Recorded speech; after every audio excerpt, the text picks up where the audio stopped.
So hello dear students, मैं आप सभी का अपने इस यूट्यूब चैनल पर स्वागत करता हूं। मैं आज आपको कंप्लीट रोड मैप देने जा रहा हूं। अगर आप यूपीएससी 2026 के लिए प्रिपरेशन कर रहे हैं और आप जाहिर सी बात है आप लाइब्रेरी में बैठे होंगे, अपने घर में अपने रूम्स में बैठे होंगे और आपको एक वेल प्लान्ड रोड मैप की ज़रूरत होगी। तो मैंने काफ़ी रिसर्च कराया है, उसमें से मैंने एआई से लेके अलग अलग सोर्सेज को यूज़ करके प्लस जो हमारा 8 साल का पढ़ाने का एक्सपीरियंस रहा है उन सब चीज़ों को मैंने इस पीपीटी में मेंशन करा है। तो 5 मंथ्स आपके पास में मोटे मोटे बचे हुए हैं और यूपीएससी की जो आपकी प्रिपरेशन है वो कैसे हम कराएंगे ये हम आज देखेंगे। तो सबसे पहले आप देखें यहाँ पर कि यूपीएससी 2026 में पहली चीज़ तो हमें जानना ज़रूरी है कि प्रारंभिक परीक्षा जीएस पेपर 1 और सीसैट होती है। फिर इसके बाद में आपका जो मुख्य परीक्षा है आपकी वो सितंबर माह में होगी और 9 पेपर होंगे, 7 दिन इसका पेपर चलता है। और फिर आपका जो इंटरव्यू होगा वो फरवरी मंथ में होगा 2027 में, ठीक है। और इसका फिर वहीं पर रिजल्ट भी आपको मिलेगा। अब प्रारंभिक जो परीक्षा है आपकी यानी जो प्रीलिम्स एग्जामिनेशन है उसके जीएस पेपर 1 में 200 अंक आते हैं, 2 घंटे का टाइम आपको मिलता है, ये सभी को पता होगा। सीसैट पेपर 2 होता है 200 अंक का, क्वालिफाइंग होता है ये, और 1/3 की जो है नेगेटिव मार्किंग होती है। मुख्य परीक्षा आपकी जो निबंध है आपका 250 नंबर का, जीएस पेपर 1 से लेके आपका 4 तक आपका 250 अंक का, और जो वैकल्पिक विषय होता है पेपर जो है उसमें 2 पेपर 250 के यानी 500 नंबर के होते हैं, ठीक है। जो आपका वैकल्पिक विषय है वो 500 नंबर का आपका होता है, क्लियर। अब हम आगे अगर बात करें तो मेन आप जो प्रीलिम्स के लिए बहुत इंपॉर्टेंट हो जाता है वो क्या ज़रूरी है, तो सबसे ज़रूरी है करंट अफेयर्स। फिर इसके बाद में आपका आता है हिस्ट्री, आर्ट एंड कल्चर्स। अब आर्ट एंड कल्चर से क्वेश्चंस ज़्यादा बनते हैं, ठीक है। और क्वेश्चंस कैसे बनते हैं, जैसे हम लोग मौर्यकालीन व्यवस्था की बात करते हैं, ठीक है। आर्ट एंड कल्चर्स का जो सेगमेंट है यहाँ से क्वेश्चंस बनते हैं। प्लस मौर्यकालीन अगर आप देखेंगे तो मौर्यकालीन का एडमिनिस्ट्रेशन से क्वेश्चन पूछे जाते हैं, एग्जीक्यूशन से क्वेश्चंस पूछे जाते हैं। फिर भूगोल और पर्यावरण में मैपिंग से क्वेश्चंस अच्छे खासे आते हैं, ठीक है। राज्य व्यवस्था और शासन, अर्थव्यवस्था, साइंस एंड टेक से क्वेश्चन इस समय ज़्यादा पूछे जा रहे हैं, है ना। कैसी मिसाइल्स टेक्निक से क्वेश्चंस ज़्यादा पूछे जा रहे हैं, ठीक है। अब यहाँ पर आपने देखा कि पहली जो प्राथमिकता हमको देनी है वो करंट अफेयर्स पर, मैपिंग पर, इन्वायरमेंट पर। फिर इसके बाद में हम प्राचीन और मध्यकालीन इतिहास, भारतीय अर्थव्यवस्था में लाइक बजट वगैरह हम लोग देख लेंगे, इकोनॉमी सर्वे वगैरह हम लोग अच्छे से पढ़ेंगे। और जो हमारे कॉन्स्टिट्यूशनल अमेंडमेंट हुए हैं, जो हमारे केस लॉ वगैरह है वो भी हम लोग थोड़ा बहुत पढ़ लेंगे। फिर विज्ञान और प्रौद्योगिकी को हम लोग देखेंगे। अभी मैं आपको थोड़ा सा सिलेबस से रूबरू करा रहा हूँ, ठीक है। अब यहाँ पर मुख्य परीक्षा की बात करें तो निबंध जो पेपर है आपका 250 नंबर का आपका आएगा, ठीक है। और इसमें दार्शनिक, सामाजिक, आर्थिक विषयों पर जो है आपसे निबंध पूछा जाएगा 1000 से लेके 1200 शब्दों में।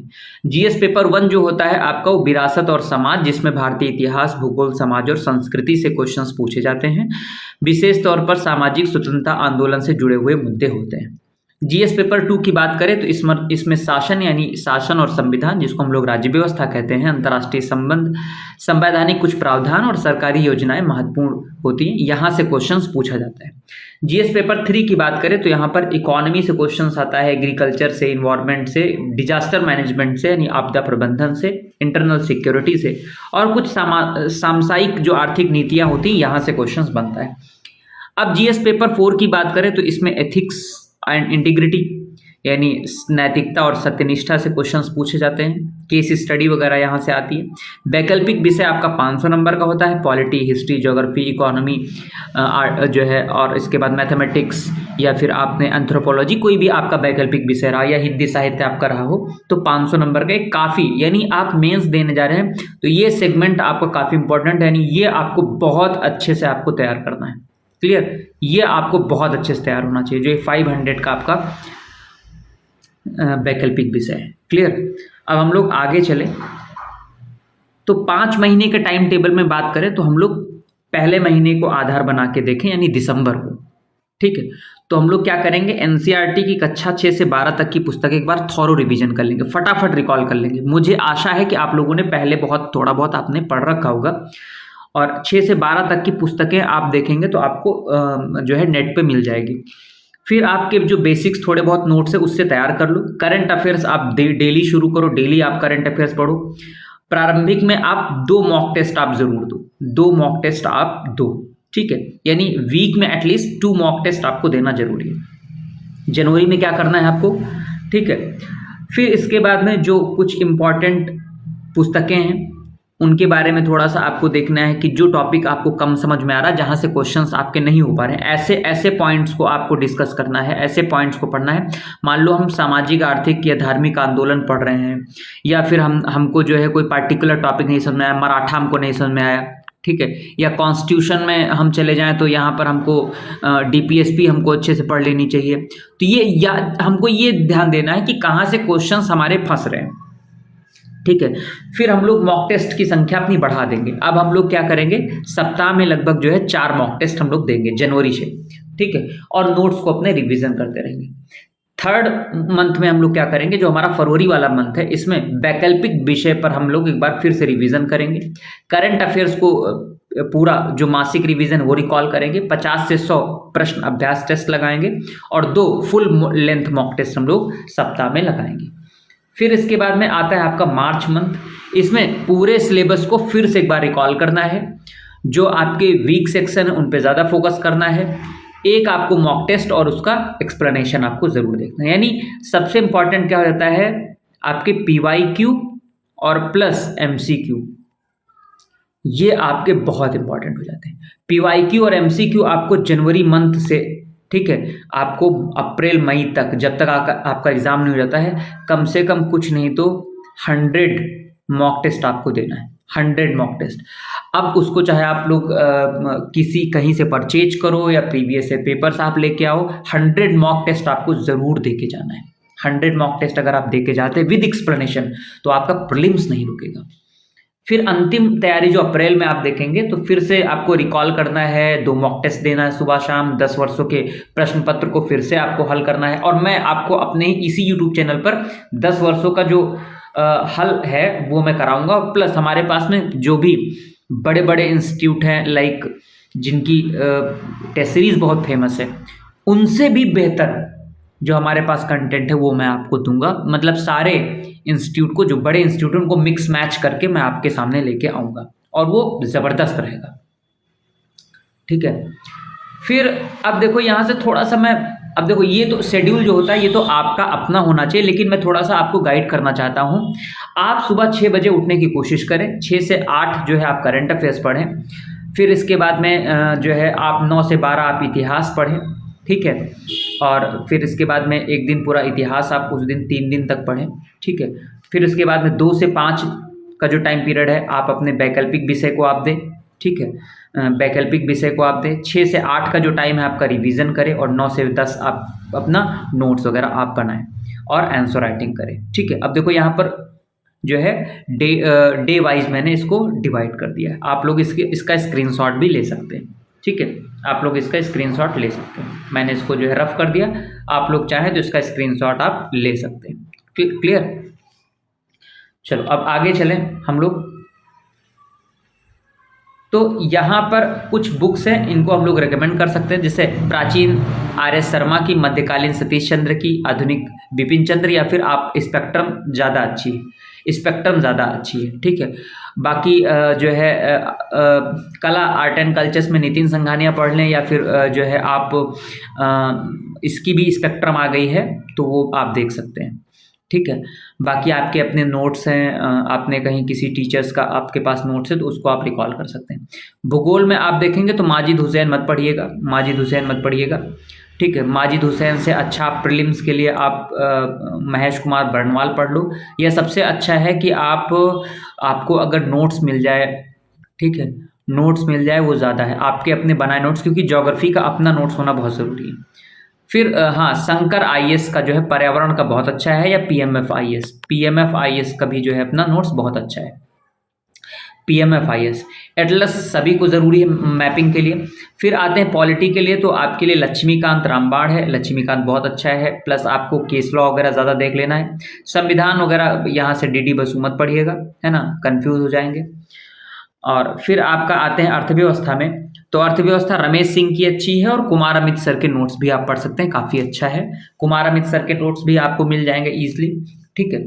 फिर इसके बाद में बजट विश्लेषण आप, मासिक संकलन आप, और हाँ एक चीज़ मैं और आपको बता रहा हूँ, ये सारे सब्जेक्ट के प्रैक्टिस टेस्ट और मैं खुद इसके रिवीजन लेके आऊँगा, तो आप हमारे भी यूट्यूब चैनल पर आप पढ़ सकते हैं। बाकी हमने आपको अलग अलग भी रिकमेंड कर दिया, आपको ये ना लगे कि मैं अपने चैनल पर करा रहा हूँ तो मैं सिर्फ अपना बताऊँ, आप हमारे भी चैनल पर सारी सामग्री आपको अवेलेबल मिलेगी, ठीक है।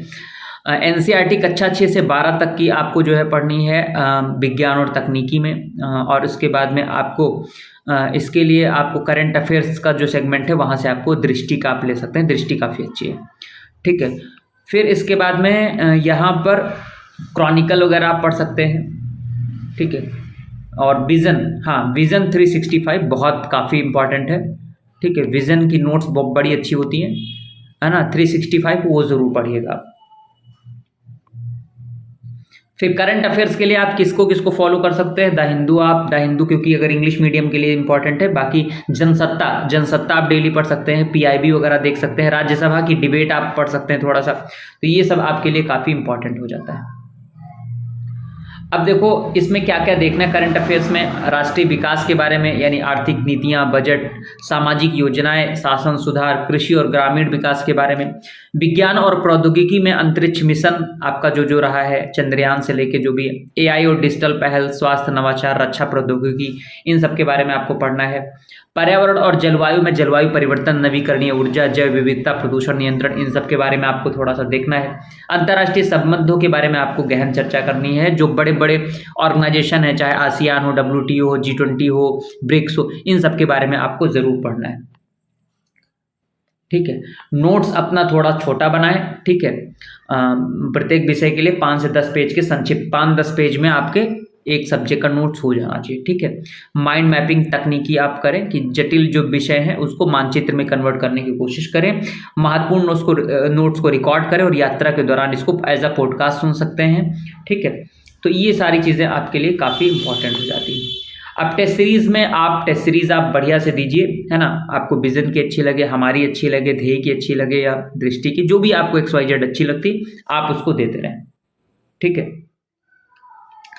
अब हमारे संस्थान की कुछ विशेषताएं, यहाँ पर आपको अनुभवी शिक्षकों द्वारा व्यापक मार्गदर्शन मिलेगा, साप्ताहिक मॉक टेस्ट और विस्तृत विश्लेषण आपको मिलेगा, व्यक्तिगत परामर्श और कमजोरी जहाँ पर आपका वीक सेक्शन है वो आपको मिलेगा, नवीनतम करंट अफेयर्स और आपको अध्ययन सामग्री यहाँ पर मिल जाएगी आपको।